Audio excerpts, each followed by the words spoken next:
Hey MARMC family, this is Danielle Lofton from MARMC's Public Affairs Office, and I'm so excited to welcome you to the first episode of the official podcast for the leader of the ship repair industry, Mid-Atlantic Regional Maintenance Center. With this podcast, we're committed to showcasing the incredible work happening right here within MARMC.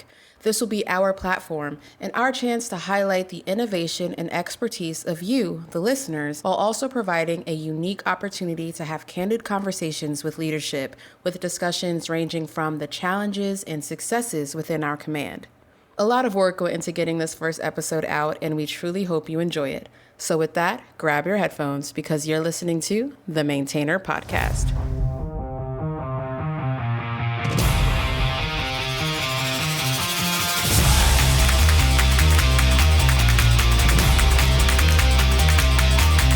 The Navy Reserve Forces continue to be a vital partner in support of the Navy's wartime readiness mission. Earlier this year, from June 10th to the 21st, Reserve sailors integrated with MARMC personnel for a 2-week deployment exercise. Public Affairs Specialist Harrison Cox talked with Reservist Captain Alex Leanos about his sailors who conducted cableway inspections aboard USS Baton and the importance of these exercises. My name is Captain Alex Leanos. We have a group of sailors right now performing cableway inspections here on the Baton. So they're looking at all the electrical cableways. We're in living spaces right now, and they are looking for connections to junction boxes. They're inspecting grommets. They're looking through how the cables pass through the watertight compartments, just making sure they're up to spec. Awesome. And if you could just talk to us about the integration of the reservist sailors here at MARMC. No, this is a great question. The target is to have our team integrate seamlessly with the MARMC active duty sailors and the civilian workers in the workforce. So what that means is our reservists are given specific shop assignments, and the expectation is that they are no different than any other member of that team. So ideally, we want to get to a point where you can't tell who is a reservist and who isn't. That's what I mean by seamless integration. So I'm Stephen Jackson. I'm a electric nuke chief, currently the production chief over at Mid-Atlantic Regional Maintenance Center. Currently, we're on a small scale, right? We're integrating anywhere from 5 to 10 reservists into our 90-man production teams. Fairly small scale. I think this is in preparation of doing a much large-scale integration, but right now we're trying to find logistically where are we failing at, what are some things that we can improve on, getting these people into the work center and making sure that they are able to execute and do repairs as necessary. And what is it like working with the reservists here at MARMC? Everything seems fairly normal from a sailor standpoint, right? They're not much different than us, right? But the big thing I would say is, you have some people who have experience in what they're going to be working on and some people who don't, right? It's not much different than a new sailor showing up to this command. However, with these reservists, they're here for 2 weeks, right? So we have to make sure that we have some sort of plan in place to train them and make sure that they have an expectation of what it's going to be like whenever, they get activated, or if they get activated and placed in here permanently to fill a spot for active duty, like going out back on our deployable ship. EM2 Zachary Olson. And if you could just talk to me about, being a reservist stationed at MARMC and what you want to get personally out of this annual drill. Yeah, MARMC's been great. My unit's been, we switched from Surge Main to MARMC a couple years ago, and getting all of our quals updated so that we can perform maintenance. It's great to finally, be on board and actually performing the work that we've been training for.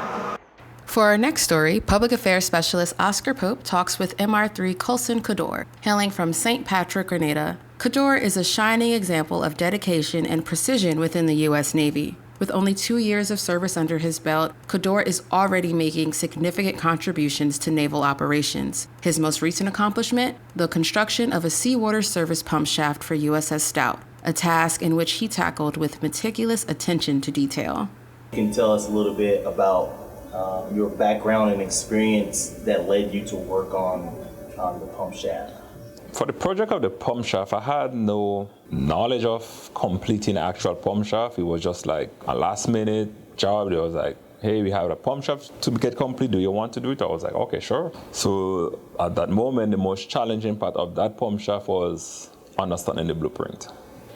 One of the challenges that faced was the taper, cutting the taper because they have a slide taper on it, and grinding all your tools because sometimes you have inserts but cannot fit to the groove that way you want it to fit, so you have to cut your carbon high-speed steel to get it to fit.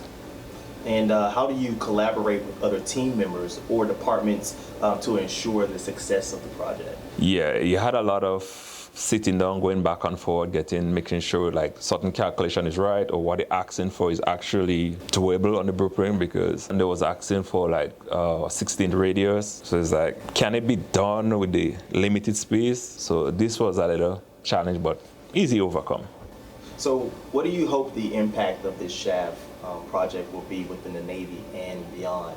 If it's something that we could do frequently, then the job could be assigned to other people, more people getting experience in doing it, and then could save the Navy a lot of time, effort, and then instead of like ships being sitting and waiting for our company to produce it, we could just produce it and get it out there to them. And we understand that you're pursuing American citizenship. Yes. That's quite the feat. How do you balance that with the time of becoming a citizen? What it takes to become a citizen, balancing that and doing amazing work with shaft reproduction? How do you balance that time? Well, time management is something that you got to work on as an individual. You cannot tell someone, hey, this is how you need to balance your time. So you come in, you walk to a point where you need to reach, so you see your goal for the day, you finish it. Then you go home, you have a shower, relax, and then you focus on your other tasks at hand. So that, studying for my citizenship, that would take me like half an hour. So it's just all about time management. Before we move on to our next story, we have a quick message from our cybersecurity team. MARMC family, do you know who the Command ISSM is? An important IG inspection is just around the corner, and starting soon, an on-site inspector will be walking the halls. He'll be checking for unattended CACs left in the computers, unapproved thumb drives or storage devices, and checking for unauthorized computers laying around. They may also ask if you know who the MARMC ISSM is, and if you didn't already know, that's me, Eric Ham. Maintaining security is a team effort, so let's work together to decrease our cyber violations. You should never plug anything into your computer or docking station without checking with the ISSM or ISSOs first. Nor should you forward your work emails to your personal email account. Speaking of emails, let's talk about NMCI accounts. NMCI accounts are available for all personnel. To get yours, simply have your chain of command submit a SAR to the portal for processing. It's that easy. Remember, stay vigilant, stay informed, and let's keep MARMC secure. For any questions or concerns, you can contact me, the Command ISSM, Eric Ham, or any of my Command ISSOs. Next up, we're headed over to the office of Chaplain Tosha Arrington, the new and full-time Command Chaplain. Thank you. Thank you for having me. So I'm Chaplain Arrington, and I am the new Command Chaplain here at MARMC. And what that really looks like is for the next 3 years, you have a chaplain that will be full-time, unlike part-time that we've had in the past. So what made you want to become a chaplain? Oh, my goodness, life. Life did it. Actually, I don't even think when you answer the call, at least myself, you realize that you want to do something more. I was prior enlisted, and I knew that I had a love for the military, and I wanted to mix my love for the ministry with what I love being in the military, and so chaplaincy was a good fit for me. So what can people expect when they walk through your doors? Well, what they can expect is what they want to expect. So although I may be a Protestant chaplain, I am the chaplain for all denominations. Whatever denomination you may practice or not practice, it's my job to facilitate care, advise, and assist you with getting the need met. So if that's spiritual, if that's as a holistic approach and you just want to talk, because we carry 100% confidentiality, the uniqueness is we don't have a chain of command to report to that you have to feel uneasy about if you share something. We absolutely cannot share anything. So over the course of your chaplaincy, what are some common challenges or common issues that you see sailors facing? Biggest challenge seems to be relationship. And that pretty much runs the gamut. It could be work relationships, it could be home relationships with their loved ones. It's just pretty much trying to balance work life and trying to be a normal person, which means, I'm a sailor, I'm here or I'm civilian and I'm working.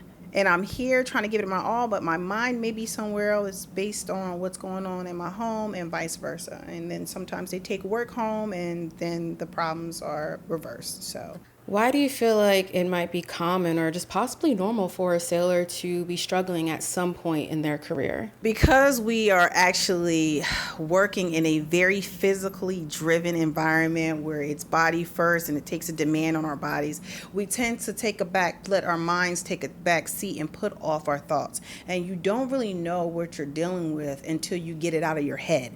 And we'll hold it in our heads and thinking, oh, I'm being tough, whatever it is, I get it.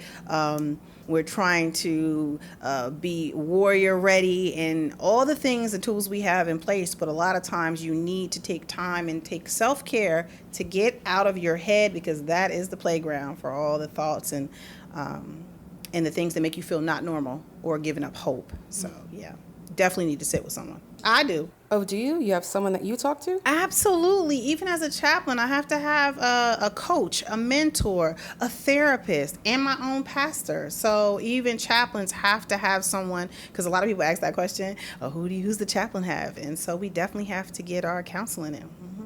You're right. I think a lot of people do forget that therapists and counselors and chaplains, you're human too, and we just don't realize that you also need someone to talk to. But I really do appreciate you just taking the time out to talk to me and answer these questions. And before we go, can you just let us know how we can get in contact with you, or just tell us what your office hours are?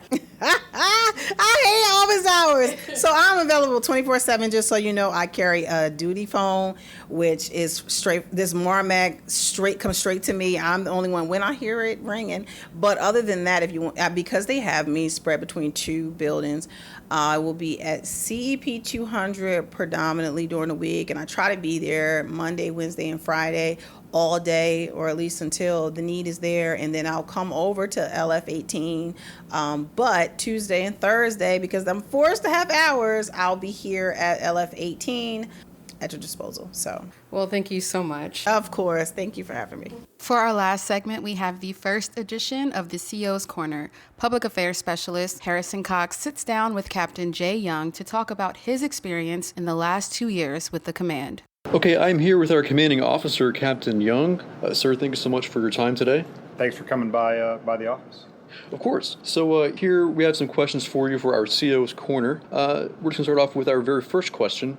What do you consider your most significant achievement is since taking command here at MARMC? Well, first, before I answer the question, Harrison, thanks for giving me the opportunity to do a podcast with the command. This is only my second podcast ever that I participate in, so hopefully I improve on that first one, which was virtual, so I like the face-to-face interaction better. So the question is, what do I consider my most significant achievement since taking command at MARMC? First form that I see is delivering ships on time back to the fleet, so the fleet commander can deploy those ships or utilize those ships in whatever means necessary to execute our Navy and our nation's mission. So just this fiscal year, so September or October 1st last year to today, we delivered Gonzales on time, Truxton early, Cole on time, Ross early, 14 days early at that, McFall early, 8 days early, Baton Arg deployed on time last fall, Gerald R. Ford Carrier Strike Group deployed on time last fall, Wasp Arg deployed on time this spring, and we're on track for Truman Strike Group to deploy on time. That takes a village to make that happen, and I look at that as on-time delivery. Technical assistance flowing to the ships, again, on time. When the ships need our onboard technical assistance, that they're going to the ships, whether it's in port, at sea, abroad, helping our crews with the sense of urgency to repair their equipment so they are up and operational to meet the mission. Intermediate level repairs, our Code 900 shop, supporting ships for us, getting ships to sea as capable as possible, executing fire drills, safety walkthroughs, QA oversight in the ships, whether in a bail or not, keeping the personnel safe, all that comes together with on-time delivery. All that sounds awesome, sir. I know that MARMC has a very big portion of completing on-time delivery in the fleet, and I know that we do a very good job at it. And that actually goes into our second question here. Can you describe a particular project or initiative that has had a substantial positive impact on MARMC? Absolutely. And it goes hand in hand with on-time delivery, but I would tell you it's not turning wrenches. It's the programs that we have put in place to take care of mind, body, and soul. We have put a lot of work into developing that program, in supporting with our communities of practice. And I think our program, the way we have it now and the way we're going to the future, focuses on the needs of our workforce. It really comes down to three areas. Mind, taking care of the mental fitness of our crew. We've developed, or we've brought in deployability coordinators that focus on our sailors that are on limited duty or going through the med board process to help ease the stress and anxiety associated with that medical process. We have a military family life counselor, Dr. Cooper. We have two mental health counselors, Noel and Flora, that are on the deck plates talking with our team, civilians, military, providing that mental fitness resource inside our lifelines. I think it's hard for somebody who needs that type of assistance to break away from the daily grind of delivering ships on time and going to get help. It's hard to get appointments. It's not convenient to drive down Hampton Boulevard to go to Fleet and Family Support and try and get that assistance. It's inside our lifelines, it's private, and it's available to anybody who needs it. From a body perspective, I think physical fitness is equally important to mental fitness and keeping that full body perspective. We have a gym right here in LF-18. I go to that gym every morning. I see sailors and civilians in that gym every morning working on that physical fitness, and we have a gym right close to CP200. We incentivize performance on the PRT. If you're taking care of your body and you're working hard to that PRT and you do well on it, we're going to give you some extra liberty for doing that. Fitness challenges command-wide. We just had one a month or so ago where we set the bar pretty high of how much cardiovascular work are we going to do in a week, and we made it. And there's incentive behind that. We do health and wellness programs on Main Street over in the breaker in LF-18. Coming soon, we're working on our own medical officer. Still probably 5 months away, but I am very confident we're going to get our own medical officer inside our lifelines that's going to provide that medical staff support that we need. Not necessarily treating patients, but providing that same kind of counsel, whether it's to the individuals or to me as a CO or to the staff, on what we should be doing to take care of our folks physically from the body perspective. And finally, soul. We have our very own full-time chaplain in Chaplain Arrington. That is a big step. We've never had a chaplain full-time billeted to MARMC. We have that now. Just like our ships have chaplains on board that provide that resource to their crews, we have our chaplain on board that provides that counseling support that people need inside our lifelines. And all this is kind of wrapped up with our Human Factors Council, where our Human Factors Council brings in a tremendous amount of talent and expertise every other week, where we focus on the sailors that we have inside MARMC that have the greatest need and proactively push resources to them to help as much as possible. So that I see is a substantial positive impact on the command. Yes, sir, I agree. And just me being here for only a year on the civilian side, I've definitely have seen the Mind, Body, and Soul initiative such a positive aspect, civilians and sailors. So going to our third question, what is the most rewarding aspect of leading MARMC, and can you share a moment that made you particularly proud? Recognizing our sailors and civilians for the work they do. Great work happens every day. We focus on that here. We do weekly award ceremonies every Wednesday, 7:30 to 8, alternating between CP200 and LF-18. One, we have so many people doing great work. We have that many people that are receiving awards, so we have to do those. Otherwise, we lose track of it in their time late. Mm-hmm. So we do those every week on purpose. Rarely do we miss one. So that's a perfect opportunity to recognize people with formal awards, end of tour awards, NAMs, letters of appreciation, many different opportunities. The public affairs articles, Harrison, that you and your public affairs team do, I think that is a awesome way to recognize our folks. Not necessarily an award per se that you can put and hang on the wall, but writing a public affairs article that documents a win. Ship delivers on time. Sailor creates this new product, whatever it may be. It puts that word out into the public spectrum, whether it's social media or formally with a press release. It identifies the person, in many cases, who did the great work. It identifies their chain of command or their supporting elements who did the great work, and they get to see their name in print. That's an award. Their families get to see that in print. It gets shared through social media. I think that is tremendously rewarding to have those types of releases go out into the public spectrum, showing what we do. I think the people love it. And coins. Right? I carry 2 coins minimum on me at all times. If I see someone doing great work or I talk to somebody who tells me about something they did, I like nothing more than pull a coin out of my pocket and give someone a coin on the spot. I get tremendous joy out of it, and I think our crew appreciates it too. You asked for a specific moment that made me proud. There's so many I can think of, top of my head. I think it was last summer. Every Thursday morning, I spend a couple hours in CEP 200. We do the production brief, and then I visit various shops on the production floor, just seeing what our team's doing. And MR2 Walters was working on machining a Baxter bolt, and he was kind of mid-machine on this. And I asked him, I said, "How long is this going to take you?" He said, "I think I can get this done in 24 hours." I said, "Okay." I said, "I'm going to hold you to that. I'm going to come back here tomorrow by noon.